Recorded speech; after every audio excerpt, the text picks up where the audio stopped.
Good, good, good. Hello, and welcome to the Silver Lining, the weekly geekly talk show where we discuss any number of topics that may or may not have come up during the week. I've got a bit of sunshine right here, but that's not. It looked like something on my mouth. I am your host, Uncle Silver, aka Silver Greg, aka Greg. Whatever you feel like calling me. Okay, there we go. A little bit there. Crank it up a little bit. I feel like that, Ryan. I feel like that's an insult at me. Just messing around. And welcome, my co-hosts, the chat. Welcome all of you to Friday. What is this? March 22nd. March 22nd. It has been a busy week. Both in gaming and for us here. I hope everything looks okay. Please tell me if anything looks or sounds bad. We are streaming from the new PC. I was able to get everything transferred over, and I think everything is working the way it should be. Like, I feel like that was a little low, and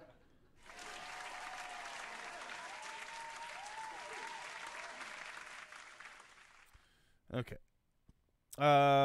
Okay, so it is. You are saying it is a little low. Hold on. Let me see. Yeah, okay. So hold on a second. I'm going to try and tweak. See, I can't really tweak those settings. I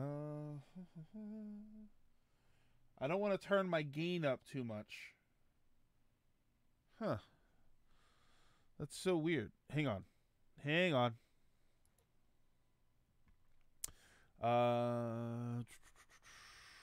I'm going to see if there's a way for me to advance audio properties. Desktop audio. Hang on. Let's turn it up 20%. Oh my God. That's I'm getting like a buzzing noise. How is that? The stupid buzzing noise is coming from that. Oh, you know what that is? Hold on. I know what that is. All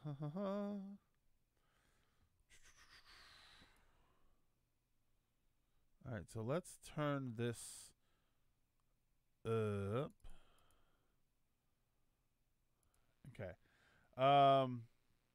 More matter. I need to get closer to my. How's that? Is that okay? Is that too close? Too close? Am I too close? I feel like I'm too close to the microphone now. I don't know. I mean, I could turn my gain up, but that always that is better. Oh God. Here, we'll do that. There we go. I just cranked up. I cranked up my microphone slider to maximum, so we'll see. I mean, I feel like I'm almost peaking. I mean, but it seems like it's all right. Well, how is this right here? This volume right here. Take my Prima. Take Prime.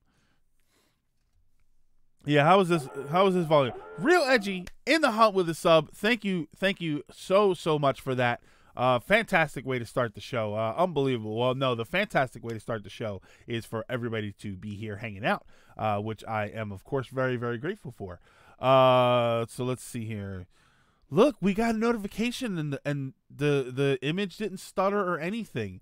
But hello, Ryan, Aqua, De Niro, Rocky Bear, Lilac, Dragoon Knight. CT, what's going on? Flipnote, what is happening? Won't be around. That's okay. Brandon Donato, what's happening?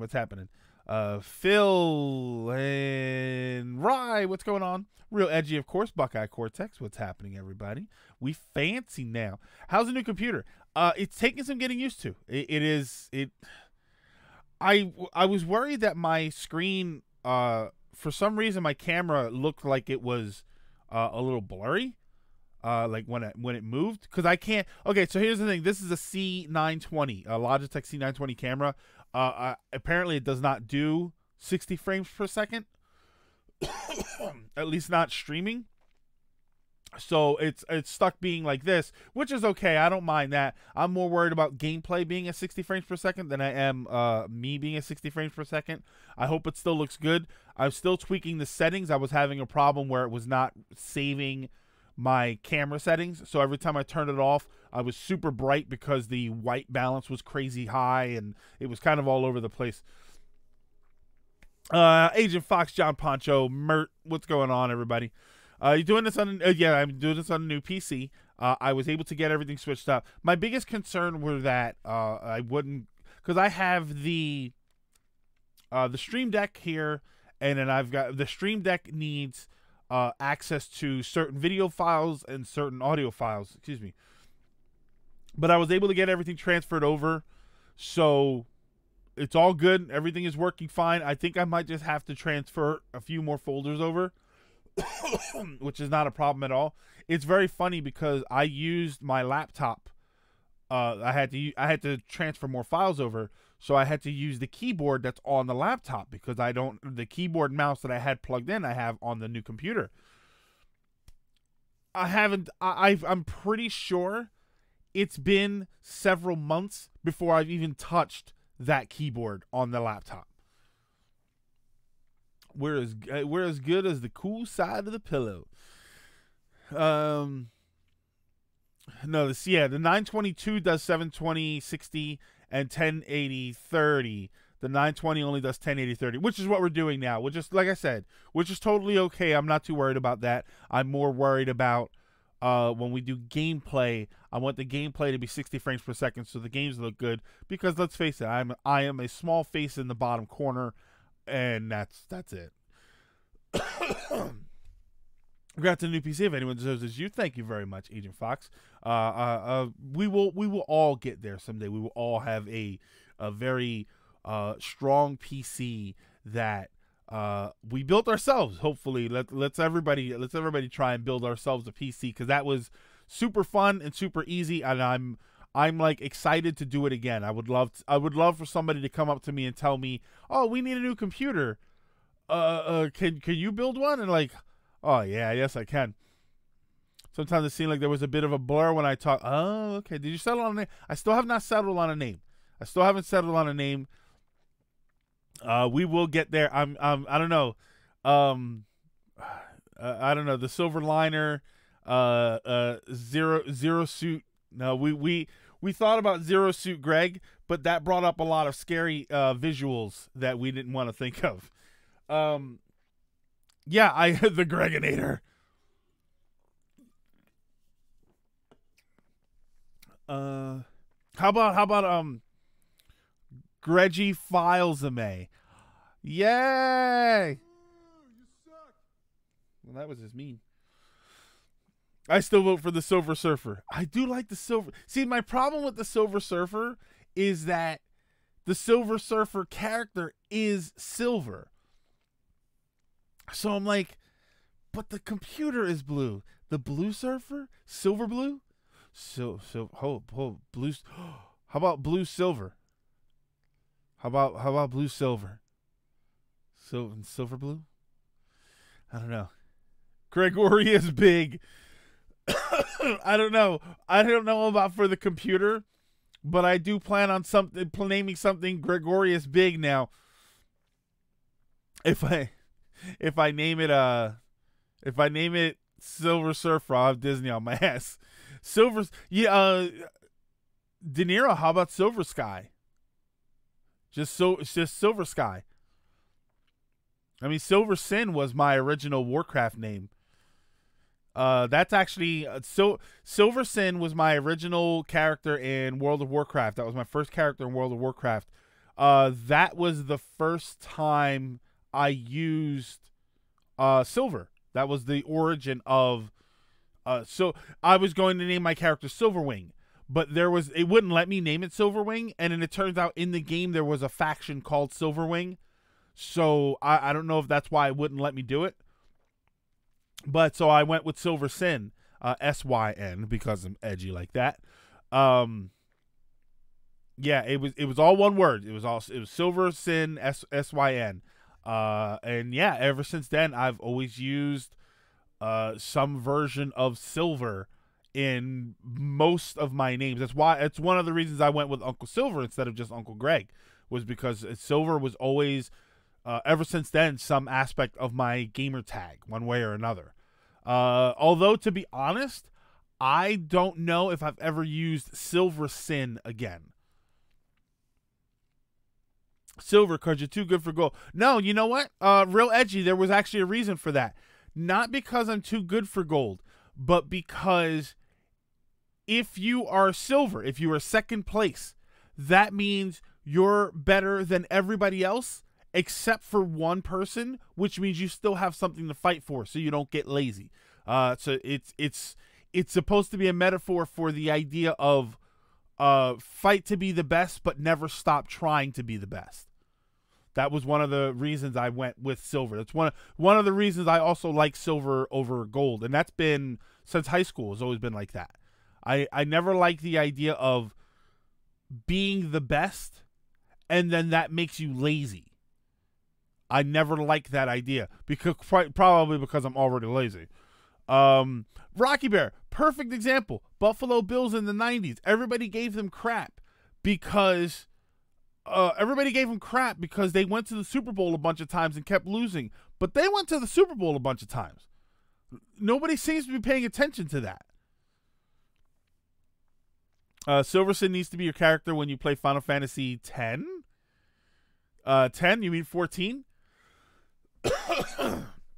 I'm your Dragoon Knight because I played 30 minutes of Legend of Dragoon and liked how it sounded. Who do I think I am, Master Roshi? Ryan, if you give me a big turtle shell, you damn right I will be. Reminds me of Ash Ketchum from the Pokemon anime series, since that's his character. Technically, Platinum is the best. Well, in the gold, metal, bronze, architecture. The goal is to get first place. I think it's slightly missing the point. Ryan, you're right. It is missing the point, so you got to keep trying. Is that loud or low? I feel like that's low. What's the volume on that? Hold on. It doesn't even look that loud. Hold on. Like I said, I'm still adjusting everything.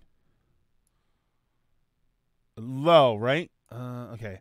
My problem is I don't want to I don't want to crank it up and then I get a notification, and then the notifications are all blow out my ears. Let's see here. Hold on. Let's.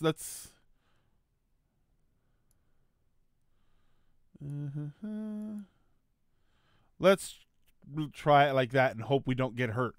This is the new rig from yesterday. Yeah, Agent Fox. This is the new computer. But yeah, other than that, I mean, it's been a pretty decent week. Work has been sort of so-so. For the most part, everybody's been leaving me alone, which is always really nice. We got to build our computer yesterday. If anybody here missed that, feel free to check out the VOD. We did that live on stream, so that was very awesome. And big thank you to everybody who was here yesterday to help me through that, because we, for the most part, we did everything very, very well. There were a couple of hiccups here and there, nothing very serious. I think the biggest hiccup was when we were trying to put Windows 10 onto the system, but then somebody ended up donating an activation code, so I have an actual full version of Windows now. So very, very much appreciated. I know that this is echoing what I said yesterday, and I'll probably say it a bunch of times, but before we even get to the show, thank you all for your support and stopping in and hanging out and making all of this worthwhile and just enjoyable to do.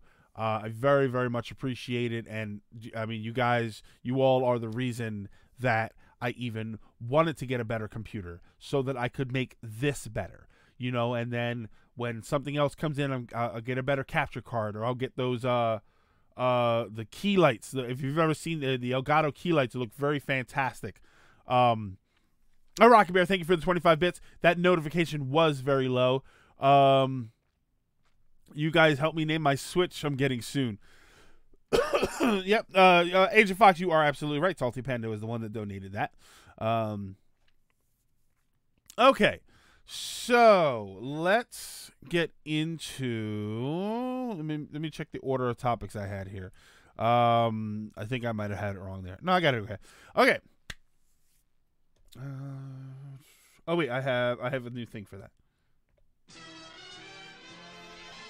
Yay! That's the same sound effect for the transitions, but now it sets a marker so that I know where the transitions are.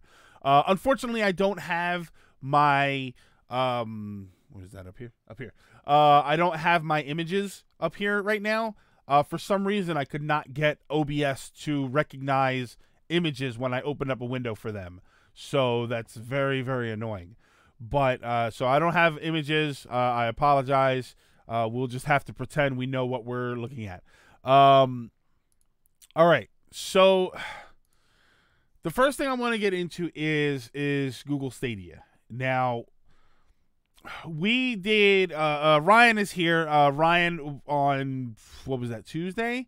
After it went off, after the whole Stadia presentation, we did our stream, and then Ryan popped on to voice chat, and we were talking about what we think about Stadia. 69 here, 69 cents. Thank you, CT. Thank you so much for that. It's all going to the setup. You know how it is. Yeah, we talked. Hey, Gabby J. We talked for a bit about Stadia and everything that just seems like it's not going to work because it doesn't seem like it's going to work.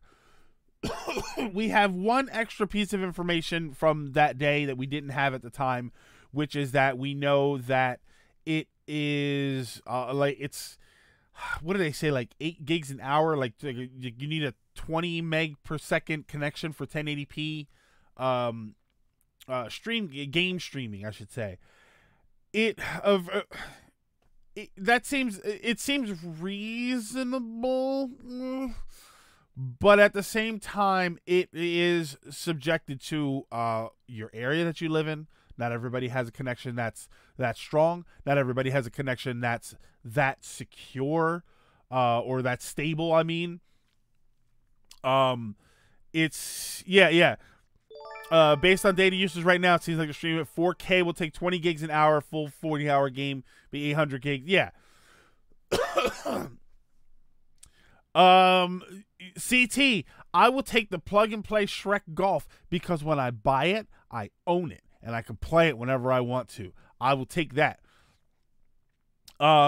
Internet providers are known for throttling data when it goes up past a certain point, whether you pay for unlimited use or not. That is how it works. That is it. Those are issues that you have. I also saw something today that made me laugh. That said that it will do 1080p for, what was it, the 20 megs per second or something like that. And you may notice dips in quality for when your connection dips in quality. Netflix does the same thing, where all of a sudden you'll see the image get a little bit worse to compensate for it, to keep a continuous playthrough, to compensate for your stream quality dipping down. That's fine for Netflix. If you go 10, 15 seconds with a much lower resolution because the movie is having a hard time because of your internet or something, that's fine. That is not okay when you're playing a game, when the game starts stuttering, when the controller becomes unresponsive. Because here's another thing that I don't think we touched on when I was talking with Ryan about this. The controller is not connecting to a box. The controller is also connected through Wi-Fi to their service. So let's assume your game works fine. If your controller dips in connectivity, it's gonna start eating inputs. It's gonna start devouring your inputs. You are not going to be able to play high-speed shooters, shoot 'em ups, like FPS games, space shoot 'em ups, or shmups as they call them. You can't play. Yeah, it's a controller Wi-Fi connection. It's sending the inputs through the internet to their because remember, you don't have a box. There's not a unit in your house that they connect. Fighting games are never going to work. Fighting games are never going to work. This is it as it is now. It doesn't function. It's going to cause tons of lag. Yeah, there's a host of other issues. I hate when Netflix does that. Then your show lags a second behind. And though I can get used to it, it drives me nuts. Yeah, Dragoon Knight. It drives you nuts, and it's just watching TV and movies. What happens when you're playing a game? What happens when your guy keeps falling off the roof in Assassin's Creed because you hit jump? You know, those used to be those old the old frustrations where your character runs into something or jumps off, falls down a hole, and you're yelling, "I hit jump." That's literally going to be the case. You're going to very, very realistically have hit jump, but Google didn't hit jump for you. Suddenly your library is getting pulled all over. Oh yeah, not to mention the controller design is yeah, you know what, Mert? The controller design is ew, but I'm not too concerned with it because there'll be other controllers. Yeah, it's butt at first, but people will use it, and then later on they'll just come out with different controllers. Yeah, right. Yeah, QTEs gone. Impossible. There's also the issue of the storefront being all digital and you own nothing. What happens if it does work and then suddenly Ubisoft, EA, etc. all want their own? What happens, Ryan, if this doesn't work and the early adopters find out a year later that it's being shut down? Those people are all going to lose their money. Everybody who is an early adopter to this that is paying out of it with their own money is really rolling the dice because, yes, if it fails, they're going to lose their money, and there's not going to be anything that they can do about it.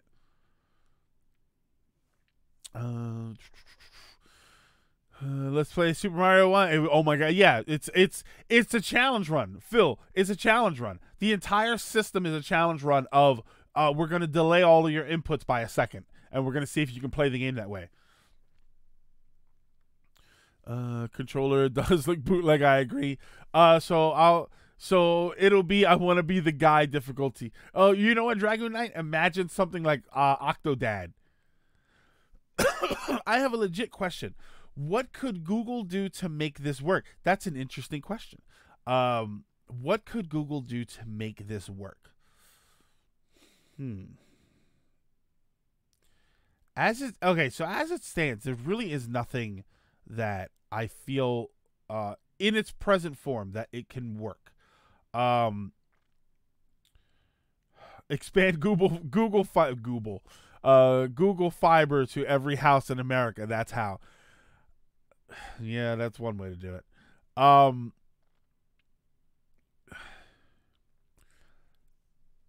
Okay, in theory, and it's not easy. None of this is easy. None of this is even feasible. I want to make that very clear that none of this is even feasible. I don't know how many places they're going to have these servers set up. Building more of them so that they are physically closer might help. It's the same situation we have when we stream. When you do streams and you set up all your streaming stuff, you'll look for servers that are closest to you. My streaming server from OBS, I think, is from it's in Virginia, and then I think there's one in New York. Like it actually says that. If you build some closer, there's a possibility that the system could work more reliably. Again, nothing is going to change the fact that you've got older cables in your house. That your equipment is older. I don't care what they say about we went and bought the weakest computer and we made this work. I'm almost guaranteeing you that weaker computers will offer weaker connections. and that's going to make all of that stuff suffer. And something to assure me that I will have, give me the option to download my games onto a hard drive. If it works without downloading it, that's fine. What I would like is for the opportunity to say, okay, listen, I get that it works without me downloading it, but I do have a 1 terabyte drive. I would still like to download it, and give me some ability to play it offline if the service goes down. I think that that's reasonable. I think that because they're talking about a low to no dollar entry point, other than having to pay for the service, because we still have a lot of questions about the pricing structure of all of this. Give me the ability to download the games onto a storage device that I can then access later. If the service goes down, or if my connections are bad regularly, okay, then I will pay for the service, but the service will give me the ability to download games, and then I can just run them on my Google device. I can run it through my TV with your Google controller. I think that there is something there that would actually work. Again, I think it's overcomplicating the thing that is supposed to be simple in the first place, but there has to be some way to make it work, and that does not include always being online.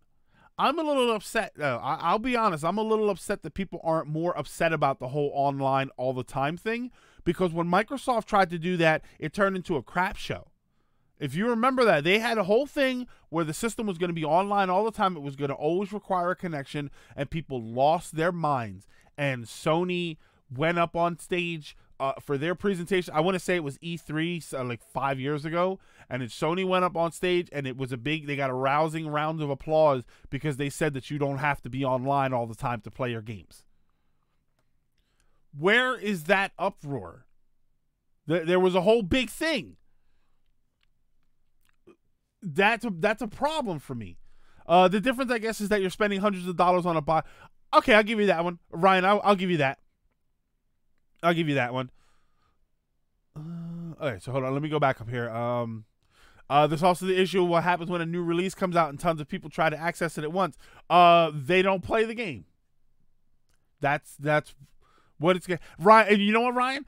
For the also issue of what happens when a new release comes out, I can give you the corporate answer right now. I'll give you a corporate answer. Occasionally, there may be times when the servers are overloaded because everybody wants to play the hottest, newest game comes out. All I could say is that we would ask you to be patient, and everybody's going to get a chance to play it. I guarantee you that's the kind of answer that they would give. How about a console that works on its own and can be boosted by a strong internet connection? Kind of like how the Switch can be boosted by docking it. Dragoon Knight, I love that idea. I kind of wish that it worked more. I really wish that I would wish and hope that later on down the line, a dock 2.0 comes out for the Switch that further boosts its capabilities. Yeah, no, this is not the future. This is not. I'm going to jump ahead. Well, hold on. The other part is, even if they can 100% guarantee to give stable connection on any internet, what happens in storms or if lines are cut from accidents, internet is knocked out in the area, you should be able, exactly. And that's my biggest problem. There should be some offline component to this. And as it stands, there is zero. There's none. There's no offline version of this. Oh, Salty Panda, welcome, the honored guest. Thank you. Yes, it did work. It worked very well. It's working right now. We are actually on the new computer. I just realized my camera's a little bit over, so I'm going to move over here. Shimmy. Okay, there we go. Yeah, it's working very, very well. I was very happy that for your generous gift. Unbelievable. Best $250. $250. You told me it was $5. That is almost exactly the corporate answer. I guarantee you. I promise you, that's going to be the answer. We would ask that you look at Nintendo. Nintendo made this whole big deal about Nintendo Online and how great it's going to work and how awesome it's going to be. And when Smash Brothers came out, they very subtly told you that you should probably have a wired connection. Where was that information? I mean, we should already know that a wired connection is better than a wireless connection. But if you're blatantly telling us that you should have a wired connection for the damn thing to work, that's you're pushing it there. Nothing will be more reliable than putting a cartridge or a disc in a system and playing something. There's not going to be anything more reliable than that. And even that's not all that reliable when you think about it. We've been blowing in the Nintendo game since 1985, even though they kept telling us not to. The Switch should have had an Ethernet port. Real edgy. Every Nintendo system should have an Ethernet port. There are a few things Switches should sell with an Ethernet port. There are a few things in current gaming that should be the basement. They should be the bottom line. It should be from AAA developers. They should be the basic things that you get. They are Ethernet ports and 1080p 60 frames per second gaming. Those are two things that I think should be guaranteed at this point. There's no reason. I don't care. Obviously, yes, the Switch undocked really only needs to be 720p, maybe 900. But there's no reason that you should be releasing a modern game system that doesn't at least do 1080 60, or at least can do it. Not every game has to do it, but the system should be able to handle it.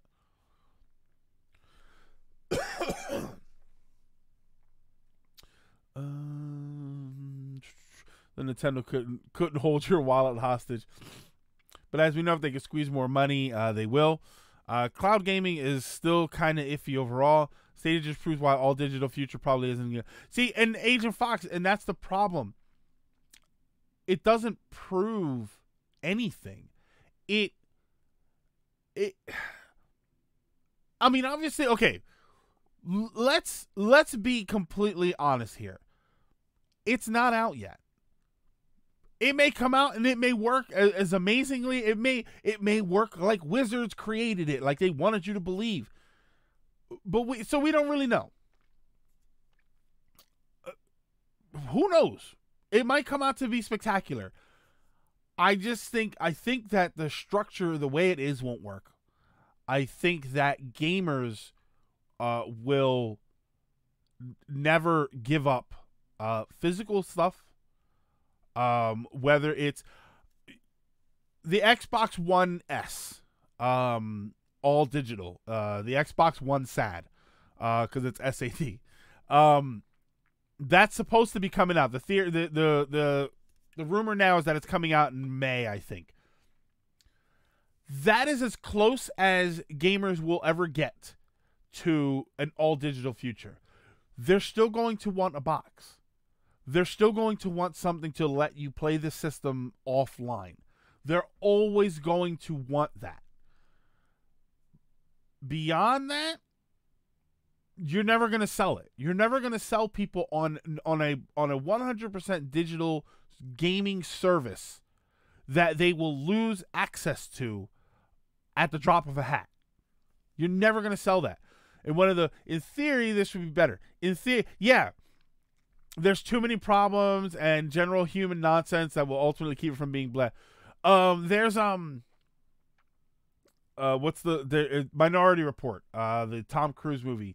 There's a great little speech where they talk about if you've ever seen the Minority Report, it's this future telling machine that can tell the police when a murder is going to occur, so they can stop them. And then because of this machine, there hasn't been a murder in Washington, D.C. in like 6 years because they've been able to stop all of them. And Colin Farrell is he's like the district attorney or something who's supposed to investigate it. And they tell him how the system works, and they tell him that it's perfect. And he says one thing that's very important, that there's a flaw. And it's the same flaw that is in everything, and that is that it's human. As long as people are involved in the situation, it's not going to work 100% because people aren't 100%. The system is, well, Rooster, I'm trying not to spoil the movie. Remember, because at that point in the movie, they don't necessarily know. I mean, he does know about the people, but it's the machine that's doing it, because the machine spits out the little balls, but we're getting off topic here. But it is a great movie. So if you've ever seen the Minority Report with Tom Cruise, ignore the whole Tom Cruise crazy Scientology thing, and you'll enjoy yourself a good sci-fi movie. We're already dealing with collector's editions being released without the damn game. Yeah, Salty Pan, that's a big obnoxious piece for me. Don't they reveal that? Like, yeah, Rooster, I know they reveal it, but but maybe people want to see the movie. Yeah, Salty, you're right. I don't like that. I don't like the whole collector's edition and then you get a code inside. Screw you. Give me my damn game.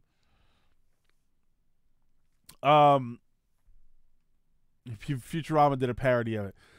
Yeah, I don't know. I don't see this working. There are aspects, and we won't even talk about the whole, what was it? State sharing. Basically, you're going to be able to create save states and then share them with people over, I don't know, Google Plus. I don't know, whatever. It had there was an interesting aspect to it because they brought out MatPat. Schedule that appointment too early. No, I'm just whatever. They brought him out and they talked about it. And he talked about one cool, the possibly coolest thing that you could possibly have said about this. The idea that a streamer can be playing a certain part of a game, get to something that's challenging or do something, find something that's difficult, save that moment in the game, save the state, and then send that out to the fans and say, hey, you guys can try this part too. Also. It seemed like an interesting way to connect to your viewers. I mean, you watched, we've done a bunch of playthroughs here. We've been in some tight situations. We've played some wild games. Illbleed is the first one that comes to mind. What if at some crazy point in that game, I could have said, okay, I'm going to pause the game. I'm going to save it, and I'm going to send it out to all of you on your Google Stadias, because according to Google, you'll be able to plug it up. You'll be able to turn on your Stadia when you watch your favorite person play the game, and you'll be able to play a game too. Again, we have no idea what the pricing structure looks like. But by that definition, I should be able to say, hey, here's this part of the game. Let's see if you guys can do it along with me. Which, quite frankly, I'm watching you play because I don't feel like playing a game right now. Yeah, better idea. Play the game yourself. Yeah, letting the audience play while the devs watch is a call for trolling. I mean, yeah, it's interesting. I think the most annoying thing that I thought about it was that someone's going to have a hard time and they're going to say, oh, well, here, hold on. I'm going to save this state. I'm going to send it over to somebody else to play it for me and then send it back when you've already beaten the part. Like, I couldn't help but thinking like that was going to happen and that would happen. And that just seems like, okay, come on. Play the damn game yourself. But yeah, I thought that idea was a little bit interesting. The whole idea of sharing the game at the same time with other people. Because one of the other things they talked about was being able to queue up with your favorite players. Oh, you're watching a streamer. You can get on your Google Stadia and you can queue up and you can play a game with them. Sorry, a lot of streamers are playing games by themselves. They're playing solo for a reason. Or they're so popular that you're going to be 6,000th in line No, I'm sorry. Yeah, it's going to cause lots of trolling. Yeah, and Ryan, all to play a game that is going to lag like crazy, and you're not going to be able to connect to it. I just, God, I want to, I don't like being a naysayer. I don't like acting like I know what the future holds. But I kind of feel like I know what the future holds. I just don't see it working. And that's the thing. And I'm for the last few days before this show, I've been trying to figure out a way that it could work. And I can't. I just like I said, other than a physical way to download the games and play them at home, which is buying a video game system, I just don't see it working. Oh, the capture button. The new capture button feature. We have 2 features on our controllers that nobody else has. One of them is a capture button. Okay, literally the 3 AAA game companies right now all have capture buttons on their system. So, settle down there. And I forget I don't even remember what the other one was. I don't want to accidentally bother a streamer. So someone joins the game, then their Wi-Fi then their Wi-Fi now factors in on it too. It's just a disaster waiting to happen, and I don't. If we get proven wrong, then we get proven wrong. But I'm still thinking that we're not going to get proven wrong. I still think that this is not going to work. That event felt like a mid-2000s E3 presentation. It was very. I'm trying not to focus on the staleness of the presentation. I'm trying to focus more on the information that we were given. But yeah, the presentation, if you have to talk about the presentation, it was pretty pretty boring. Also, what if you're streaming a game and troll spams your connection to purposely mess you up? Right there, I can tell you that people are not going to want to play it. If you play games like Journey that have to be played by 2 people, and okay, how about this? Not even somebody doing it on purpose. What happens when a high profile streamer starts getting into games with people who are like 5-year-olds, 6-year-olds? They're just running around. 10-year-olds, 12. They're just running around. They don't know. But then you've got games like Journey that need to be with 2 people, and as a streamer, it's going to create an unpleasant a bit of entertainment. I understand what Google's trying to do, and to give them credit, internet speeds are higher and more durable, but some things are not meant to be digitized. And when it comes to gaming, though I prefer downloads, the idea of not even having the game, and that's the thing, if you like downloads over physical media, that's okay. Because here's the thing, if you download something, you do still kind of have it. Yes, you don't have a box with an instruction manual and a physical cartridge or a disc that you put into a system. But you've got that thing there. If you suddenly go offline, you should still be able to play that game normally. So that's fine. You know, downloading, like the Switch. I think the Switch is perfect for download. If I was ever going to switch over to mostly downloads, it would be with something like the Switch, where the downloading has a strong advantage because the system is portable. Okay, fine. My PlayStation 4, I can download games to it. But it's not portable. It's still going to be at home where all my games probably are. I can get up off the couch and change the game. Good Lord, it's how I grew up. The presentation was sterile. Yes. The presentation was very sterile. Very, very all-white room with someone just talking at you, and that's it. Be ideal for content creators and streamers. Watching devs give the controller to the streamers would allow real time. And you know what, Ray Minish, I kept hearing people say that this was a developers conference, that this was basically for the developers to get this information.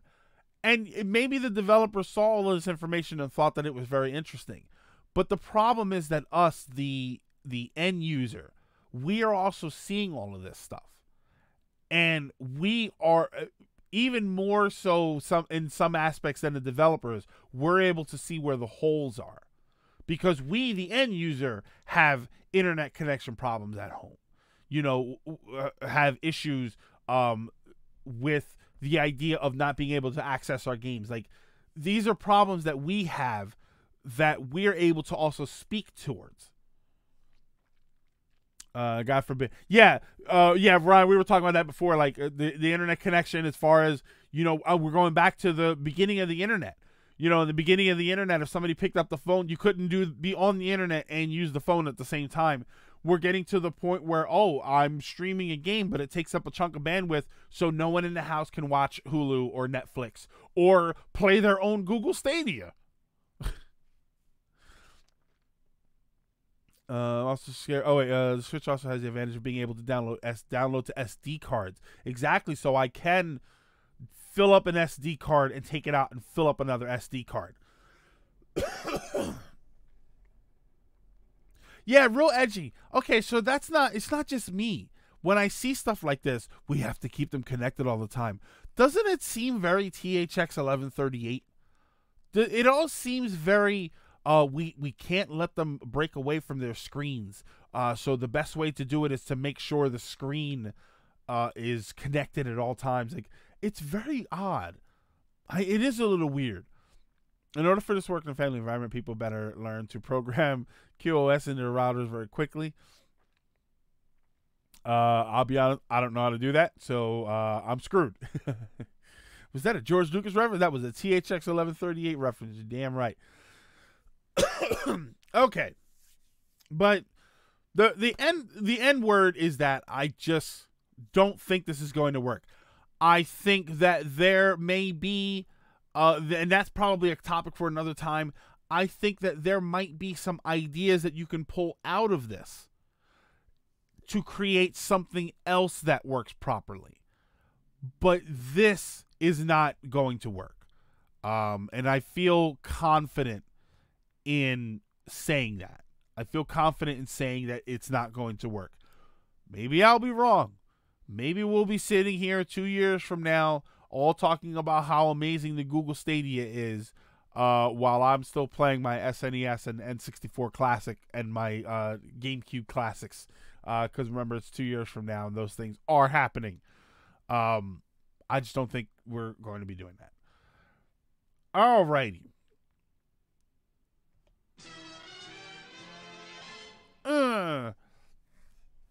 Switching gears, we're gonna talk. I'm going to switch over to, and this one's a big one. We probably should have jumped topics a little bit earlier. The Nindies happened, which is Nintendo's little presentation for indie games. I usually am not very interested in it. I know it sounds crappy. The truth is that there's just not usually a whole lot of indie games that I get very into. I do like, part of it is that I do like physical games. and more indie games are coming out physical, so there is a higher interest. The problem is they're coming out so frequently, I don't have the money for them. So if I went out and bought all of the indie games that I wanted to right now in physical release, I would be like $700-800 in the hole. I mean, I still never picked up Axiom Verge. I still never picked up Wonder Boy or The Dragon's Trap. Which that one I thought was going to be very good. It'll Do 1 and 2 look okay, but nothing that I look like I want to buy. I've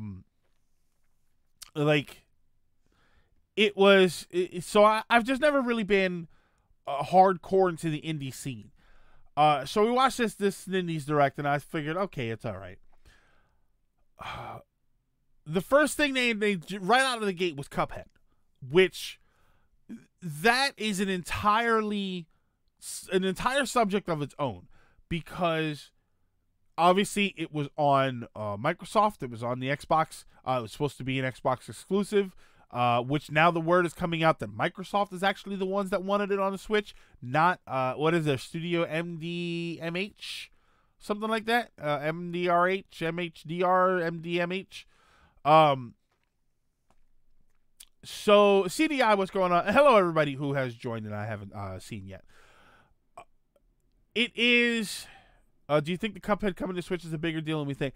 I think that Cuphead coming to Switch, given that Cuphead was originally a Microsoft exclusive, I think that it's a very clear sign that they are actually working together, and that I think is big. I still say Master Chief is coming to Smash Brothers. That I'm pretty hopeful that that's going to happen. But for anybody that would have laughed and said, "Oh, no way," I think that this is a good idea for that to be happening. Banjo-Kazooie, Conkers, where these were what, Rare or whoever the hell they are, that they were like Microsoft properties now. These games could all be coming back to Nintendo platforms.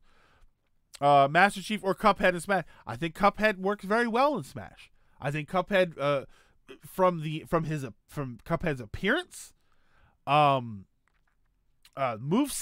everything. I think Cuphead works very well as a Smash Brothers character. Microsoft pushed for Cuphead on the Switch. Yeah, Nintendo doesn't really exactly need Microsoft.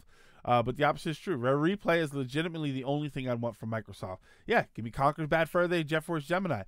What if when the N64 Mini, or because when we talked about the N64 Mini, we excluded certain things. We excluded Banjo games. We excluded Conker's Bad Fur Day because those properties were now Microsoft properties.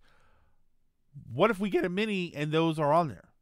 What if N64 games come to Nintendo Switch Online and those are some of the first games released? It's not bad. This is a good working relationship. Microsoft has made video game systems for, what, 3 generations now? They're okay at it, but they're just okay at it. Their video game distribution is top-notch. The Xbox Live, in my opinion, was the first of these sort of streaming game, not streaming, but like digital game storefronts that really worked, that really seemed to function on a console system. Their experience in that, coming over to merging with Nintendo, is phenomenal. A lot of people argue because the Switch has a dock for home and it's portable, and because of that, it's not as powerful. What if they were to merge with Microsoft, and not merge like Nintendo and Microsoft, but what if their video game divisions work together and they said, okay, how about this? Microsoft, we want you to produce a system for the home that is more powerful than the mobile version of the system, a Switch Home, if you will, and you can put the games there.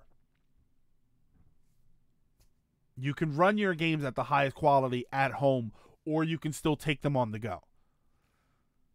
Hell, how about this? Not even a whole system. I mentioned in before about the idea of a dock 2, of a Nintendo Switch dock 2.0. What if Microsoft developed a second dock for the system that increased its power, increased its Wi-Fi range, basically just did everything better for the system? It's interesting. Or at least it could be interesting. Merge to become Devastator. Now, just ask Google if they can use their streaming software.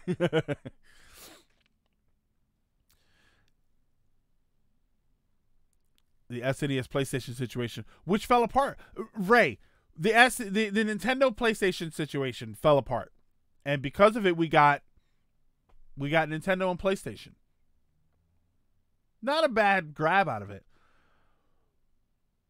But for this, you've got Microsoft. Microsoft, who's been doing this for a little while. See, that's the thing. Sony, when the whole Sony thing happened, the Sony and Nintendo thing, Sony wasn't doing video games at the time. Because everything fell apart, we got the PlayStation 1, Sony's first video game system. Microsoft has already been a part of this industry for a little while now. They seem like they might be able to manufacture hardware that is very beneficial to other systems. I don't know. It's hard to put into words, but yeah. But Sony had game studios, but their studios weren't that great. So Sony, if anybody, it's ImageSoft. Wasn't Sony ImageSoft, their company early on? Nintendo tends to be very personal, even with their hardware as much as their software. They hired Nvidia for the chip, but the rest was fully Nintendo. Yeah, this is just me having a little fantasy time. In fact, with Microsoft trying to make a diskless system, it might be them trying to back out of hardware altogether, turn their gaming division into just publishing. Hawk Goggles, that's exactly right. What if they're turning, the reason they go diskless is because they are becoming just a digital storefront. So then what happens when that digital storefront also includes certain licensed Nintendo games? Imagine hooking up your Xbox One SAD, which is what I'm going to call it. And oh yeah, well, I forgot I got my sound and stuff back. Where the hell are my sound effects? Hold on. It's so low. Land of make-believe. What happens when they say, okay, well, through Microsoft Digital Storefront, since you don't need a cartridge slot, because it's not like you can buy the Switch games and put them in the Microsoft Xbox One or anything. What happens when they say, all right, well, why don't we just let everybody download Mario Kart over to the Xbox system? Not everything. Of course, obviously, you're not going to be able to get everything, but for certain exclusives or previously exclusives, Xbone SAD. Yeah, Xbone SAD. Best name ever. Yeah, they really, you know who they need to hire at some of these, I think a new industry position needs to be created. Meme monitor, I guess you could say. Call it a meme monitor. Every company needs a meme monitor so that when they come up with these new names or these new ideas, they call the meme monitor over and they say, okay, how could this backfire on us? And then the meme monitor can sit there and say, all right, Xbox One, what's it called? The S, all digital. They're going to call it the Xbone SAD. And then, okay, the meme watchdog. Okay, we got to change the name. We got to change. We can't call it that anymore. People are going to start calling it that. It's going to be a disaster. They need to hire a person just to make sure that they can't do anything. We, the consumers, fulfill this position. Yeah, well, Ray, we're not getting paid for it. You know what they're giving us as loyal video gamers? You know what we're getting for watching out for this kind of stuff? Google Stadia.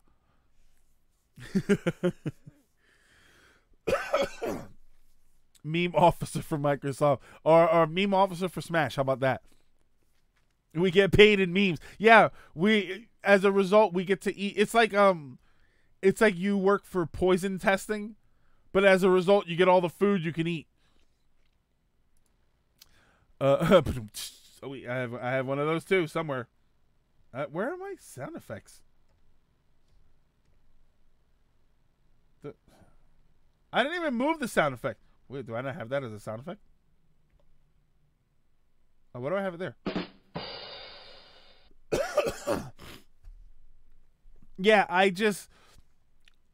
it's interesting, but that's the whole Cuphead thing. I know that went off on a little bit more of a tangent than it should have. So Cuphead to the Switch are freaking awesome. Then you had, I'm going to read the list of games that came out here, and I have a little blurb. I wrote them all down, and I have a little blurb about what I'm going to say about each one of them. I got to be honest, most of them are pretty unspectacular because there was another game that looked really great.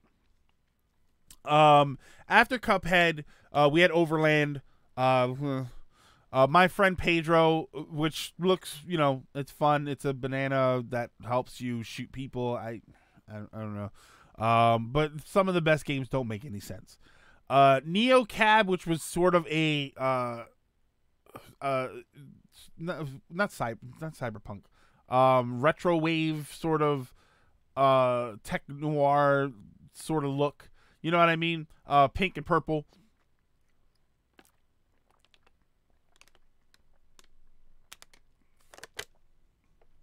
It was okay. You know, it looked sort of okay. Banana gun for Smash. Red Lantern, which was this game where you run a dog. I think they made this game to be a little bit more out than it really is. You run like a dog sled team, but then you get lost in the wilderness. Look, all I know is it's a game where you can pet a bunch of dogs. That's really all I kind of care about. Darkwood was like a meh horror game. Katana Zero looks really cool. It's got a very cool visual aesthetic. You get to rewind. You know, it's rewind time. And one hit deaths, which I thought was very interesting. You don't see a whole lot of that nowadays. I don't know. Whenever something rewinds time, I just think of Blinks the Time Cat. Red Lantern. Yeah, okay. Guy Gardner. Yeah, Ryan, when they first said that, I was like, Red Lantern. I was like, that is a character, right? That's a Marvel character. Rad does not look really that rad to me. Again, visually, it was kind of cool, okay-ish looking. It had a nice song. There was a very cool retro wave kind of song playing during the Rad trailer, but that was really about it. Creature in the Well. Pinball hack and slash is probably the way to describe that. I don't know. It looked like a full game version of the fight between Link and Aghanim from Link to the Past. Is really what it looked. You swing your sword and you try and hit the ball, and when the ball tries to hit you, you swing your sword again. Like, that's kind of what it looked like. I love pinball games. I don't know. I would have to see that one in motion to really figure out what it's like.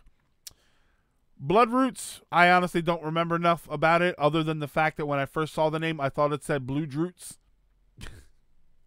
I'm looking at it. I have it written down right now, and I'm looking at it, and I know that it says Blood Roots, but all I can see are Blue Droots. Pine. That was a sneeze. That was a sneeze fest. That was a snore fest. I'm sorry. I thought Pine looked very, very boring. Super Crate Box, Nuclear Throne, and Ultra Bugs. Ultra Bugs was like a shooter, but they were like these 3 pixel, very small pixel art games that if you've been here long enough, you know that I'm getting a little tired of the pixel art, the very small pixel art character thing. Not to say the game won't be fun. It just, I am getting a little bit tired of it. Well, I'll be honest, it was nice to see a lot more variety in the graphics styles in these Nindy games rather than just 25 minutes of pixel art. And I love pixel art, but yeah. Swim Sanity was like an underwater shoot 'em up. So, you know, in the hunt without a submarine and I don't know, hand-drawn graphics. The game with the bananas, I was a bit surprised was a thing. I was not sure the trailer. Well, remember, they showed that. They showed that for Digital Devolver. They showed it, and their Digital Devolver, their whole presentations at E3 are always a joke. Not a joke in a negative way, like a joke in that it's always a bit. It's always a skit that they do, and they try and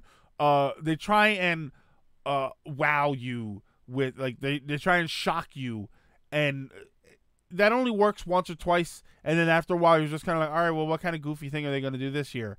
And you don't say it with enthusiasm. Swim Sanity just looked like Metal Slug. Lilac looked like Metal Slug Underwater, which is in the hunt. For if anybody would like to hit the sub button, go ahead and subscribe with either a regular subscription or your Twitch Prime. You will very easily see In the Hunt up in the corner there. Yeah, Rod, you've been here the whole time. To Blaster Master 2. Blaster Master 2, but I already saw. I know, Real Edgy, we saw In the Hunt earlier, so you guys somebody else can go ahead and sub.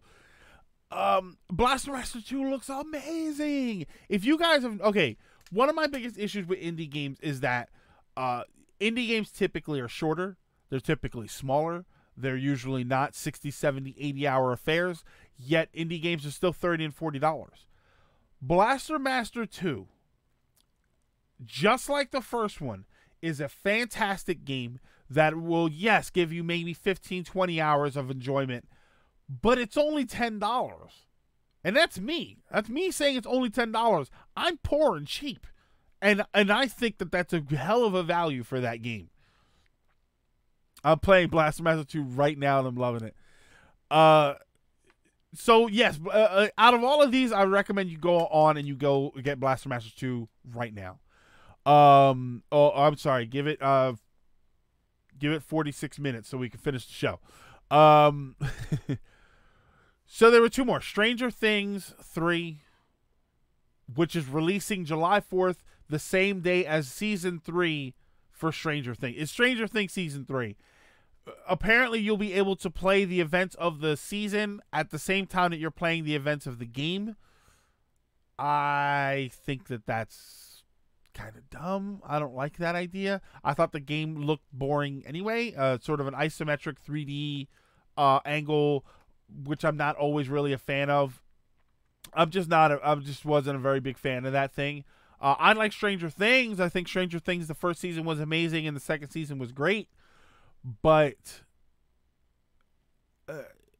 I'm interested but never play any of the games. I don't even remember if there were other games for Stranger Things.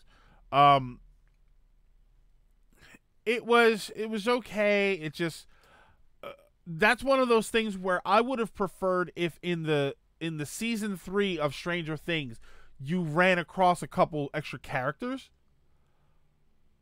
but then in the Stranger Things game you play their story, and then you play the moment where they meet the other characters from the show. So it's like, oh, I can watch the show and see these characters, or I can play the game and see what they're doing and then see the moment where they meet, and it's like a companion game. This kind of makes it sound like you just do one or the other. You can watch the show or you can play the game and you can learn about Stranger Things Season 3. Stranger spoilers. Wouldn't it be great if the show literally had that much beat 'em up action? God, it would be a lot better. And like I said, I like the show. That would require the thought, not cashing in. Yeah, I've always liked that. I've always liked that kind of integration where you have these two different things. One of the ones that I always mention is Enter the Matrix, where you play as either Ghost or Nairobi was her name. And there were scenes from the second movie where you play the moments right before or right after. So like there's a whole car chase thing where you're trying to chase. I think you're trying to chase agents on the highway. Oh no, it's the moment in the movie where you're sent, where they're sent into the Matrix to help Neo and Morpheus escape the agents. In the Enter the Matrix game, you play the driving sequence. When they drop them into the Matrix, that's your characters. So then you do the whole sequence, and then when you drive up to where they are, it cuts to the movie scene where Morpheus falls off of the truck and lands on their car. So it's like, okay, when I watched the movie, they were kind of there. They came out of nowhere. When you play the game, you play up to that point. And I found that to be very interesting. Greg, you might have liked Defiant. Rooster, I was so excited about the idea of Defiance. I watched the show. I thought the show was a little bit boring, so I never bothered to get the game. And then I saw really bad reviews for the game. And I was like, you know what? If the game's getting bad reviews and the show is just kind of blah, I'm probably not going to enjoy this. But that was supposed to be the point of Defiance, was that there was the game and then there was the show, and that they were going to integrate the two. So then when things happened in the show, you could have seen them from when you played the game and vice versa. I thought that would have been a good idea, but, that's just me. And, okay, so the last thing was I thought it was supposed to be Crypt of the Necrodancer 2. I guess that was the first one. It turned out to be something called Cadence of Hyrule, which is Link and Zelda using the Crypt of the Necromancer character. Like, she gets sucked into another world or something, and then it turns into a Zelda-themed Crypt of the Necrodancer game. Which, to be honest, I'm not familiar with Crypt of the Necrodancer. I watched this trailer, I suddenly am. I find it very cool. I love that Nintendo is allowing an indie company to use their license. This is, for anybody that thinks that is not aware of what kind of a big deal this is. Imagine McDonald's telling a small little burger chain, "Hey, we're going to allow you to sell the Big Mac. You make it yourself, but it has to be this recipe. It has to look a certain way, and you're allowed to call it the Big Mac." You would never see anything like that in fast food or any kind of industry, but you're seeing it here. You're seeing a big AAA company take literally one of the biggest franchises ever in video games and tell an indie company, "Yeah, go ahead. You can use our characters. You can use our characters." And that's the thing. It's not just Zelda and Link. You have other enemy characters. They're allowing all of these designs to be used. It's amazing. I think it's spectacular. McDonald's lost its copyright in Europe, and that's exactly what happened. Now imagine if McDonald's let everybody do that. And I'll tell you what, with how well that went last time. It happened once before. Okay, so I can't lie. It did happen once before. But it wasn't an indie company. Puzzles and Dragons. If anybody's ever played Puzzles and Dragons, the version for the Switch or the 3DS, I believe, has a Mario version of the game. But again, they're not really an indie company. But there's a Mario version of the game. It's just, I find it to be very, very cool. You know, when you talk about this, when you talk about Ubisoft being allowed to use Mario IP to make the Mario and Rabbids game, it's actually really amazing. It's really amazing that, and this is, when we were talking earlier, we were talking about the idea of maybe certain Nintendo games moving over to a Microsoft sort of platform. And a lot of people were saying, no, that's probably not going to happen. Nintendo holds close to their IPs. Except we have evidence that they're not anymore. We have some evidence that, at least on a smaller scale, they are actually being very generous with some of their IPs. Gee, sure is boring around. Merp, are you bored? Are you bored?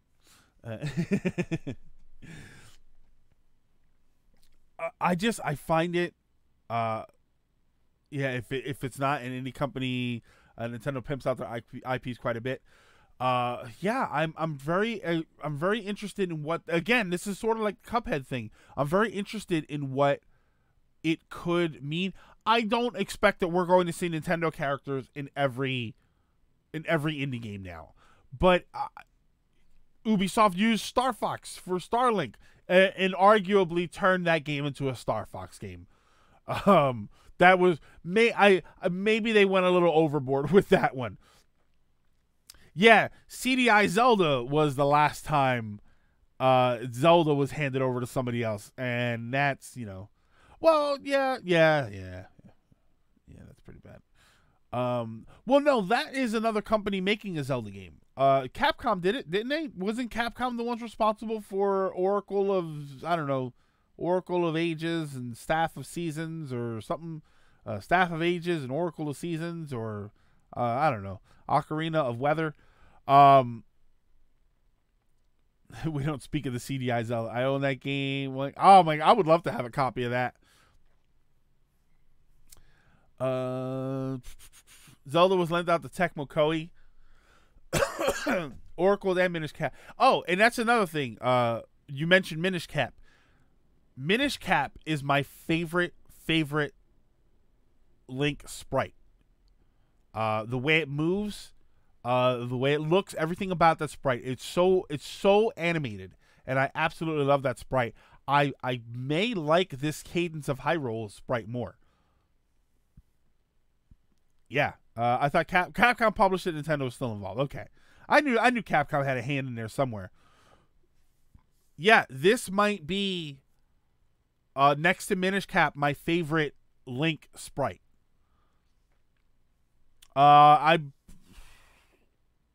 think it was. I think it was the same from the Four Swords games. Yeah, I don't know. I'm very interested in a couple of these indies. Overall, I thought it was a really decent indie presentation. Like I said, I liked what Cuphead and Cadence of Hyrule could potentially mean. Since we're talking about Link, I have a secret to tell you in chat. Oh boy. I think Mario and Sonic Olympic games were technically developed at Sega. Oh yeah, that's true. I mean, yeah, these IPs have gone around. But yeah, Rye, you got a crush on Link, or you got a crush on Link, or you got a crush on Zelda. Oh my, who am I kidding? You're hot for Groose, right? Everybody knows you're hot for Groose. F-Zero went to Sega. Yeah, so I'm very interested in what is going on. So we'll see what happens. But I do want to switching gears here.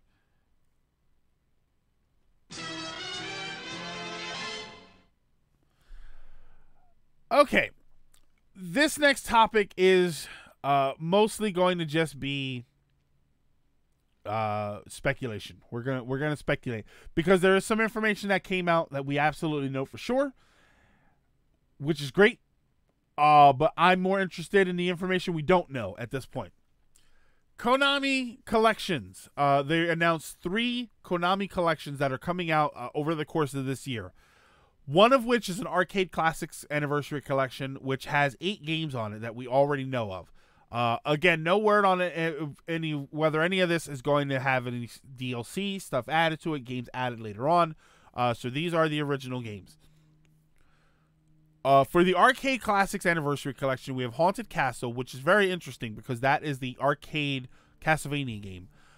Typhoon, which was Ajax. Nemesis, which came out as Gradius, which on the Game Boy there was Nemesis. On the Game Boy, actually, I think it was a launch title. Was called Nemesis, but it was Gradius. But on systems it came out as Gradius. Vulcan Venture, which is Gradius 2, which I am not familiar with that because I always thought Gradius 2 was Gopher, Gofer. I'm actually not making that up, which I have played before. It's a really good game. Life Force, which was Salamander. I remember that being a Salamander. I find that interesting because this breakdown that I have right here says Nemesis, and then in parentheses, I wish I could show it to you, but I don't have a picture. It says Nemesis, and in parentheses it says Gradius, because it was Gradius in the US. Vulcan Venture, and then in parentheses Gradius 2, because in other markets it was Gradius 2. But then it says Life Force, and in parentheses it says Salamander. I knew it as Salamander overseas, and it was a Life Force when it came here to the NES. But that's getting off topic. Thunder Cross, Scramble, and Twin B. As you can see, other than Haunted Castle, these are all shooters. These are all shoot-'em-ups. And I love me some shoot-'em-ups, so I'm okay with that. There's actually one of the people completely denounced Wind Waker was announced. I thought Zelda was dead because of the new art style. I felt betrayed. And that's how I was, Rye. Took me years later to finally accept this new art style. Now Wind Waker, as my first beginning to the wonderful world of different and diverse animation takes video games and movies do. Okay, yeah. I welcome this art style. I love it. I love it. I'm noticing a serious lack of frogs in that list. No Gyrus or Gyrus. Yeah, it's. I would hope that later on they're gonna add some more stuff, but I mean I'm gonna go on record here. I'm gonna honestly say, looking at the list, it's not a solid list. Specifically because there's only one type of one game and 7 types of another type of game. Yes, there are variations on the type, but they are all shmups.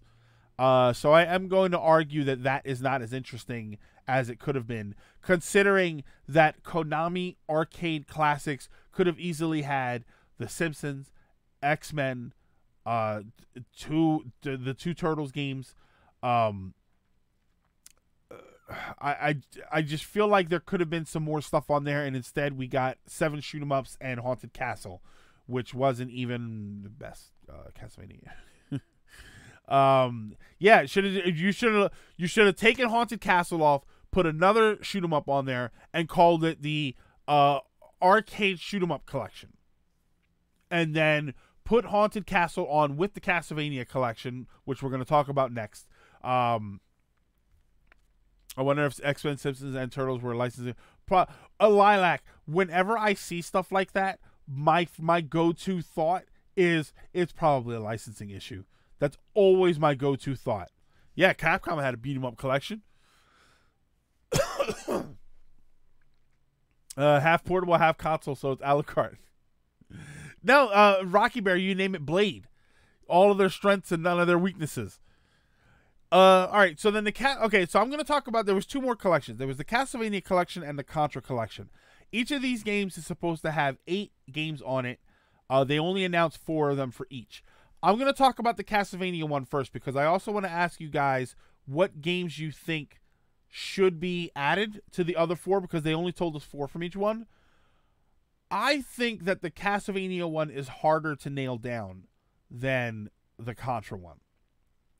So the games that were announced were Castlevania Belmont's Revenge, which was the second game on the Game Boy. So I find that very interesting that a Game Boy game is going to be one of these, which opens up the door to another one. So I'm very happy for that, at least.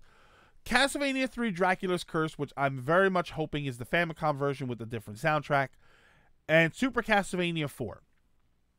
So these are the 4 games that are on here, which leaves, obviously, a whole lot of room for what some of the other games are. I don't believe Castlevania 2 will make it onto the list. I like that game, but I know that a lot of people don't like that game, so I don't think it will. I would also rather have a couple of these other games on there. I believe that Bloodlines will be on there. I do think that Bloodlines deserves to be on there. I believe that it should be on there. I think it was obviously a good enough game. Legends for the Game Boy. I know that it's apparently out of the timeline. I think that Legends for the Game Boy was pretty good. I think you've already got a game on there. So they might not. If they've already got a Game Boy game on there, so they might not. If you don't put Legends, please put Kid Dracula in its place. Translate Kid Dracula and bring that out. It's a silly game. It's in stark contrast to the other games that are on there, which is what makes it so great. It was never released in the U.S. Give me Kid Dracula, please. As long as we don't get Castlevania Pachinko. The next 2 are kind of gimmies, but I think they're the only ones that qualify. I don't think we're going to get any of the 3D Castlevania games. So Rondo and Symphony of the Night. I think those are the other 2 games that could be on there and that should be on there probably. However, I think Symphony of the Night should be an HD remastered version of remastered master collection. Put all the Saturn stuff extra that was on there. Give me both versions of Maria, HD, and clean up the graphics. Do the whole thing properly, and I think that should be on there. If you're just going to port the game over, I don't even know that I would want Symphony of the Night on there. I'm, of course, lying because Symphony of the Night is amazing, and I would play it on a calculator if you gave it to me, but I'm trying to say something that is not obvious. Custom soundtracks. I know they're going to have like in-game books or digital art books so you can see stuff. I think that that's always very cool. There was a game that we're going to talk about in a little bit that did something like that, and I thought it was great. What is a Konami? A miserable little pile of mistreating your employees. Have at you. That you like Symphony of the Night. I like it a little bit. Symphony's all right. It's an okay game. I've only ever played it probably like 1,000 times. So yeah, I think that those could be the games that go on there. I think that you're excluding a lot of stuff. I wouldn't mind seeing the GBA games on there. If there was a way to do the DS games, I would love to see that. I would really love to see that because I would love to see Order of Ecclesia on the big screen. It's because of Johnny and Greg I bought Symphony of the Night and became a huge fan. Then I'm going to say you're welcome because I'm going to take that as a thank you because those games are amazing. The first GBA Castlevania was the first one I beat, which was Circle of the Moon. There was Circle of the Moon, Harmony of Dissonance, Aria of Sorrow, and then for the DS, the follow-up to Aria of Sorrow was actually Dawn of Sorrow, Portrait of Ruin, and then Order of Ecclesia. Order of Ecclesia is amazing, is fan-freaking-tastic. I wish there was a way to release them from the DS curse. Or not the DS curse, from the DS chains, and put them onto a larger system. I ran into the NES games, but they were too hard for me in the 80s. I still need it. It's just so good. Castlevania. I love Castlevania. But I just don't see any of that. I just don't see any of that happening. So I think that the 4 games we named, which were Bloodlines, Rondo, an HD version of Symphony of the Night, and either Legends or Kid Dracula. I absolutely want Kid Dracula. It was the passion in the Symphony of the Night playthrough that got me on Greg's side. If I want to see more of this guy, thank you for that, Lilac. Can you tell the story about how? About my first experience with Symphony of the Night. Hey Lizard, what's going on? My first experience with Symphony of the Night, for anybody that doesn't know, I worked at a game store, and I was a huge Castlevania fan at the time. And this guy that worked there, his name was Dan. He was a huge Castlevania fan also, and he used to talk. He's the one that introduced me to Rondo of Blood. He had an actual PC Engine version, and so we went to his house and we played that. And he was telling me once about Symphony of the Night, and it had been out for a while and I hadn't played it, and so I was like, it's cool looking. It's a Castlevania game. I'll get around to it at some point. We were talking about it because this guy came in and he traded it in. And so he's like, no, you gotta play this game. So I'm like, all right. So he puts the game in and we start playing it. And I'm like, all right, this is cool, man. It looks really smooth. Animation's real smooth. I love when Death took all of his stuff, and I love the Alucard's voice. I thought he was great. So we're playing it and it's cool. We get to the first boss, and he beats the boss. I thought that was really awesome. I remember I saw the first 2 guys. I was like, oh, those are the guys from the Game Boy game. And it was Slagra and... what the hell? It's Slagra and... Gaibon. So we see those, and I'm like, this is awesome. So he beats the bosses. He goes through it, goes to the next hallway. The next hallway has the bloody zombies, which is the green guys, the guys with the green armor, and they swing their knife at you. He kills one of them, and it splits in half, falls over, little shower of blood comes out of it. I said, oh my God, this is freaking amazing. How much is this copy of the game? So I have my store discount. So he's like, oh, it's going to be this. It's like, I pulled money. I've never pulled money out of my pocket so fast. I'm buying this game. And then I immediately took the receipt and turned the game off because I did not want to play it there. I wanted to play it at home. And ever since then, I have just been in love with that game. Other than the Xbox 360, I think I own it on everything that it's come out on, and I know for a fact that I've beaten everything that it's come out on. And I will, like I said, I will keep playing that. Oh, I don't have the PS4 Requiem, whatever it was, game, which I do plan on getting because I'm a giant nerd and I have to have it. But yeah, that was me with Chrono Trigger. Chrono Trigger was another fun story. I'll have to tell. I don't know if I ever told that here. I'll tell you that sometime. So the other collection, didn't you guide a customer over the phone? Yes, there was that was like years later too. I was at a different store. I was at the same company, just a different store, and I got a phone call from a customer who said that he called the other store looking for information, and they referred him over to me. So I sat on the phone with him for like 20 minutes, giving him directions, telling him like, okay, you're gonna go here. This is what's gonna be on the screen. You're gonna kill this thing. And the guy actually asked me, do you have like the strategy guide there? I'm like, no, I've played this game more than you can imagine. But yeah, so for the next thing, because I can get stuck on nostalgia stories all day. So for the last collection that they're going to release is the Contra Anniversary Collection. Again, we only know 4 of the games that are going to be on there. I am the strategy guide. Hello. For the Castlevania, for the Contra collection, we have 4 very interesting games on here.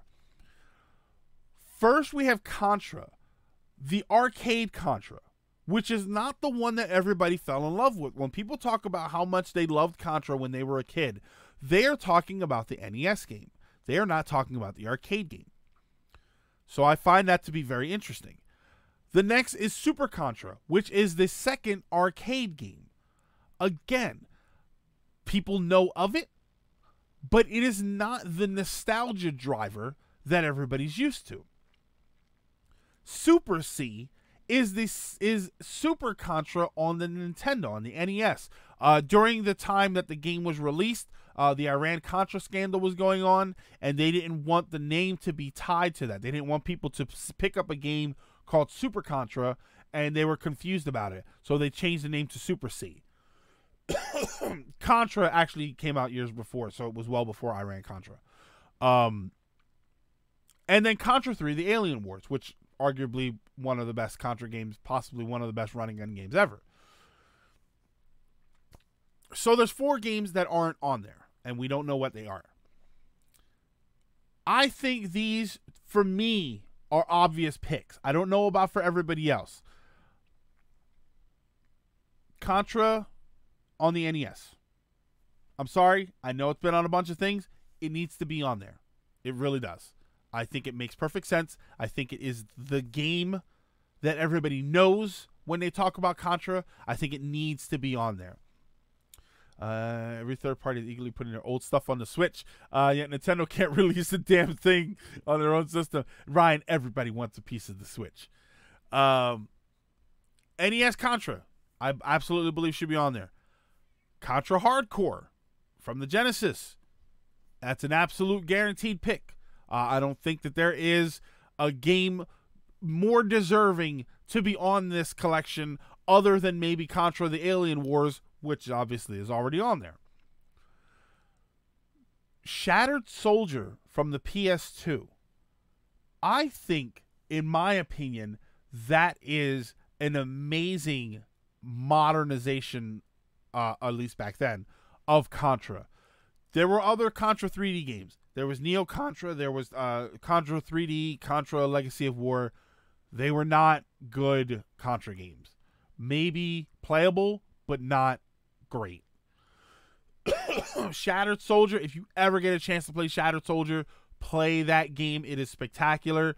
Now that I'm able to play retro games again on the streams, we will definitely play some Shattered Soldier at some point again. The last choice, Contra 4. You got it right, Ryan. Contra 4. This was a DS game, and this was in every way a Contra game. It did not use a lot of gimmicks. It didn't do anything silly because it was on the DS. It was a Contra game through and through. And I thought that it was an amazing game that a lot of people missed out on. I would love for Contra 4 to come out onto the system so that people can experience this game, because yes, it was a badass game. It really was. Phil, I have seen your Rebirth comments, and the reason I haven't been commenting on them is because I have argued for a while that I think Konami Rebirth should be its own collection. I don't want the Rebirth games on here because I would rather there be a Rebirth collection where we got Castlevania Rebirth, Contra Rebirth, Gradius, Blaster Master I think had a Rebirth, and I'm pretty sure there was one more Rebirth game. If anybody else can, I thought there were 5 total. I have argued for a while now that should be released as its own collection. I would be upset if they put one of them on one of these collections, because then we would just be missing out on the other ones. I do think that those all should come out, but as their own collection. I didn't want you to think that I was ignoring you. That was why I have been ignoring you. Not ignoring you, just not commenting on it, because I believe that those games should be in their own collection. I don't really know about Contra, so I'd like to see them. Oh my God, Mert. Contra is amazing. Contra is probably the not origin, but when you think of run and gun platform shoot 'em up, it's Contra. Contra's what you're talking about. De Niro, we were talking about those Konami collections, and for the Castlevania and for the Contra collections, we only know 4 of the 8 games, so we were just speculating on what the other games should be. But yeah, for the Contra collection, to wrap it up there, the Contra collection, in my opinion, should be the NES Contra for the 4 games that we don't know yet. NES Contra, Contra Hardcore, Contra Shattered Soldier, and Contra 4. I think they were, in all seriousness, I think they're the only 4 choices. I think that's it. I don't think you get any other reasonable, realistic choices. You're not going to put Legacy of War on there. Legacy of War was not a great game. Neo Contra was okay. You're not going to put Contra Force from the NES. Contra Force, we played it here on stream. It is awful. You're not going to put that game on there. The only 4 games that aren't somewhere that they need to be is those 4 games. Yeah, so that's pretty much it. Okay. And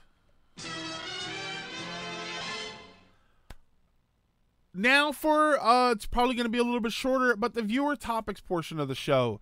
If you guys have any questions, concerns, different things that you want to talk about, like I said, you can always, if you have your own topics, we'll blast through them really quick. If you have questions that you want to ask, you're totally okay to do that. Viewer topic: Sony Direct. Is there one? Is there one coming up? I don't know. I'll be honest.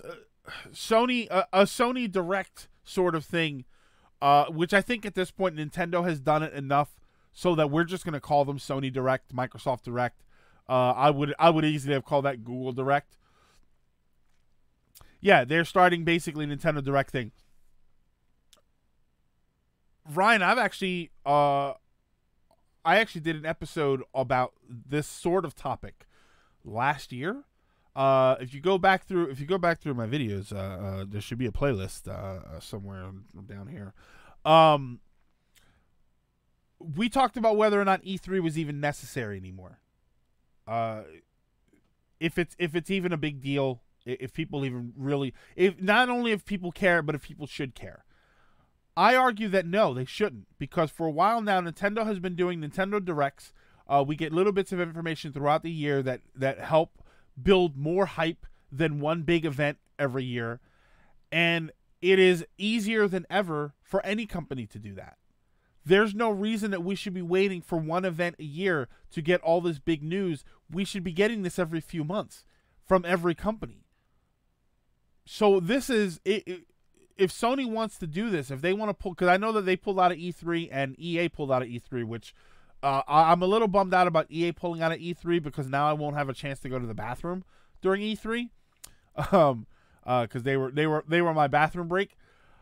Yeah, at the very least, the console manufacturers. yeah, I think that we should be getting information throughout the year. I don't think that we should be having to wait for E3. If you want to do E3 and use that, like, do a live presentation for your update, but still do releases throughout the year, that's fine.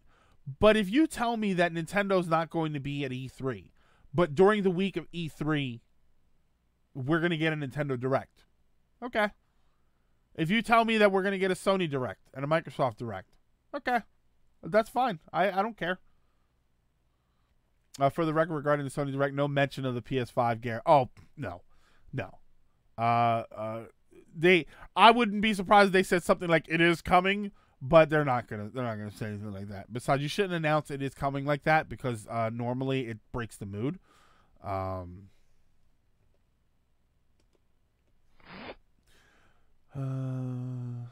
only matters to people who actually go to the event. Yep. It's like the reverse Super Bowl. Like the Super Bowl, nobody cares about football when they go to the Super Bowl other than the players. The only people that care about the Super Bowl are the people at home watching it because they want to throw a party. I think E3 is necessary for the consumer still. They just need to do it earlier than June. Yeah, I think that might be. Honestly, salty September or October. Put it around there. Let us know for the coming Christmas season. What are the big things that are about to appear in the market? I think you would have much more success at drawing people's attention to an event scheduled then than you would at the beginning of June. I was here the entire time. Yeah, Phil, that's my only question. What's up with these Nintendo Directs? And then all of a sudden, we have these Nintendo Directs, and then there's just random stuff that happens. I know games like these have been a thing for a while, but thoughts on games that have physical releases but still require internet to actually play them? I think it's BS. I don't think there's a point to it. I don't like that idea. It defeats the whole purpose of buying a physical game in the first place. But yeah, I don't know if Sony, if they don't want to be at E3 and they want to have their own directs, I'm actually okay with it. I've been, like I said, I was arguing for a while that other companies should be having something like that. Again, if you still want to do something at E3, you go right ahead. But I don't think that we should be for legit presentations. I don't think that we should have to wait a year. So I like what Nintendo's been doing with these directs. The little mini directs that are like 10 minutes long. There might be specifically related to certain games. I like that we get AAA directs and we get indie directs. That's important to me. I kind of like the idea of a few days of madness, but for everyone. But at the same time, it's probably where I just think it works best. Hey, Token Dylan, because you gotta have at least one. With the original point of E3, yeah, the original point of E3 was not for consumers. E3 used to be a trade show, for the top end people. CES was like that. I think CES was never. I know it was called the Consumer Electronics Show, but I don't think CES was ever meant to be, the quote unquote end user convention. I thought that was always supposed to be, to figure out developers, or like for other products. Nintendo Power used to cover CES. Because CES, I think, is the one in Tokyo. E3 when it started was in Atlanta. Too bad I was in grade school. Oh. Now, you know what, Ryan? That's like when San Diego Comic-Con started. It's easy right now to say, man, I wish I'd have known. I would have just walked in there. But it probably wasn't even the same thing back then. Yeah, it meant to get retailers in to know and have the stock and hype ready for the holiday season. If you're going to be a convention, be like Gamescom, where the consumers can actually play your game. Yeah, that's more interesting. Well, there's Tokyo Game Show, Neon Mole. There's Tokyo Game Show, and then there's CES. Oh, no, CES is the one in Vegas. I want to say that's the one in Vegas. Sagers, you're in 1080p. Oh, my God. You know what that means? That does not mean P on me. Sager, you are in higher resolution than you have ever been on the stream. Right?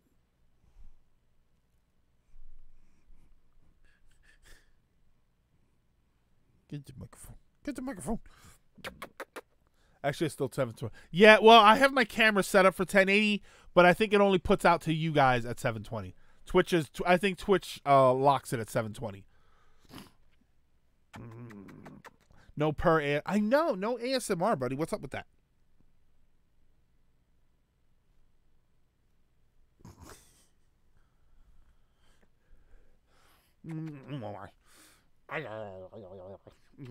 Sorry. I had to take a Sager break. Hey Greg, is this always going to be your lighting now? No, I'm still tinkering with the lighting. Well, the lighting is going to be the lighting. I'm still tinkering with the camera settings right now. I turn the contrast. I like over contrasted images. It's an art choice. But I do like over contrasted images, so I did change the image the way it is now. I will still tweak it. I'm gonna watch the playback and see how it all works. It doesn't seem to be. It could be my end, but you look a little washed out. Well, maybe I'm just hungry. I could be hungry. Are you hungry, buddy?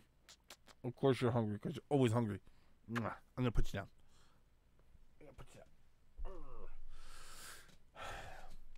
Sorry, I get hungry from my Sagers.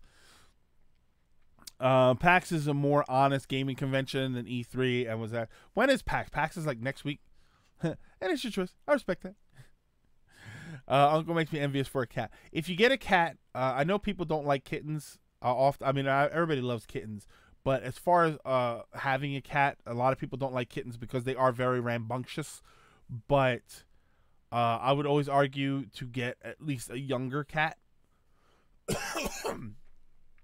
Cats are very stubborn. When you get to a certain point, they are who they are, and they're not going to change that. That being said, older cats are fantastic. They're usually super mellow. But I have interacted with cats who are just overly aggressive, like violently aggressive. And because they're older, they're just not going to change. So I'm never a big fan of that. I don't like mean animals. So I like my cats, I like my cats like I like my belly. Soft. Boop, boop. But yeah, we've had him since he was a tiny little kitten. So he hangs out with us. My cat attacks anyone that is not me.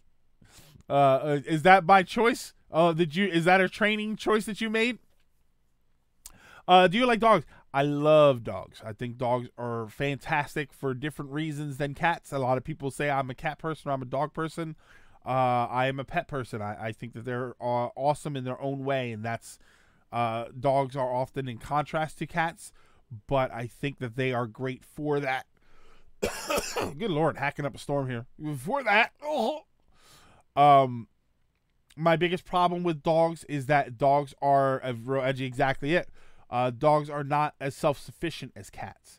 Dogs require not constant attention, but when we go away for a couple of days, I put a few things of food down. Obviously, make sure his litter is clean.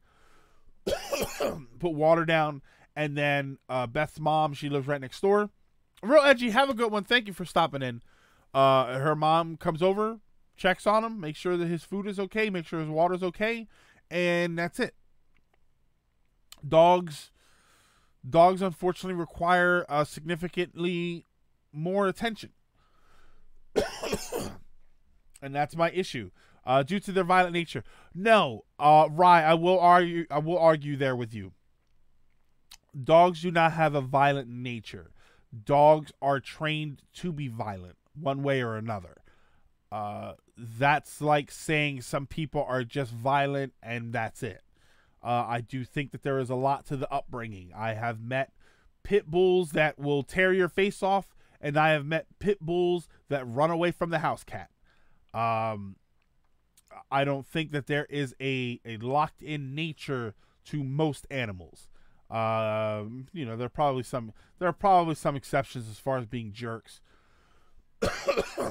But yeah, I will argue that no, that they are not violent in nature, but they are trained to be that way. Um, but I love them both. I think that both animals are fantastic. But we can't have a dog because dogs, they just require more care than we're able to give them.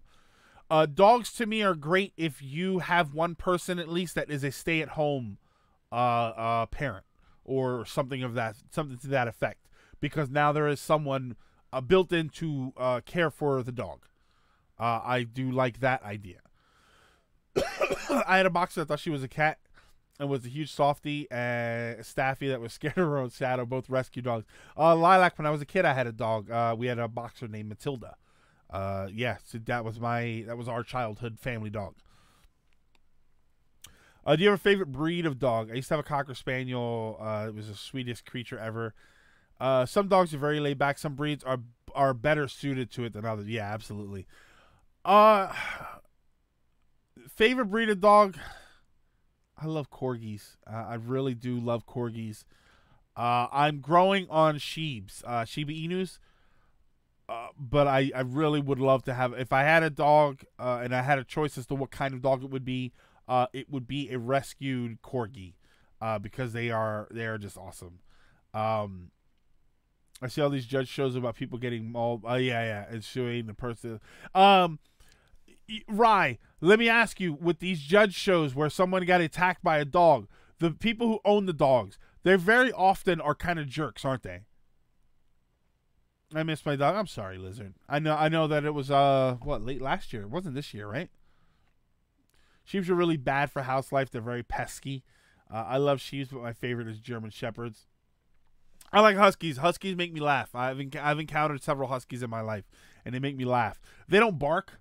Huskies usually don't bark. They just make sort of like whining noises, which is funny, but at the same time, I can imagine it getting annoying.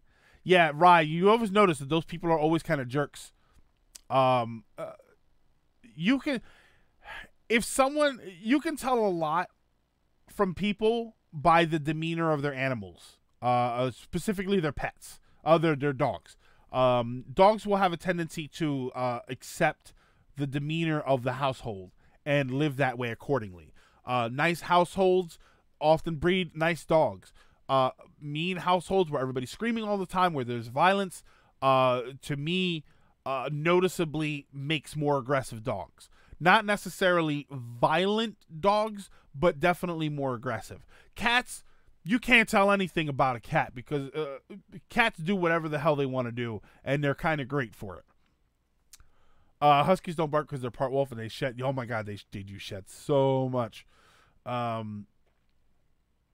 Most dogs are sweethearts. Yeah, they'll definitely take after their owners. Absolutely. So when you see a dog when you go to pet it and it tries to bite you because it thinks it's going to attack you, I know that it's probably not the most justifiable thing to do, but I start to question the owner, or at the very least the household, because that to me tells me someone in that household is mistreating that dog, and when I reached to pet that dog and it tried to snap at me, it thought that I was going to hurt them. And there's a reason for that. Cats, like I said, cats get in their mind whatever the hell they want, and it has nothing to do with the people that live there. But I don't have a picture that looks like a butt, so I can't put a picture up anyway. So that is going to do it for today. I want to thank everybody for stopping in, for hanging out, being part of these conversations, because it was a very awesome day. Before we go, I want to thank you again for earlier this week. For anybody that was not here yesterday on stream, we built a computer. We built my brand new computer, which I sincerely thank all of you for all of the help that went into that. Not just the actual help yesterday, but the support for the streams along the way that made it worthwhile to even do. So I want to thank everybody for that. That is the system that we have been streaming on today. I managed to get everything up and running, like 95%, which was good enough to stream. Let me know in the comments. If you're watching this on YouTube, let me know in the comments what you thought of the stream, what you thought of the video, the picture quality and everything, if I need to tweak something. So thank you for that.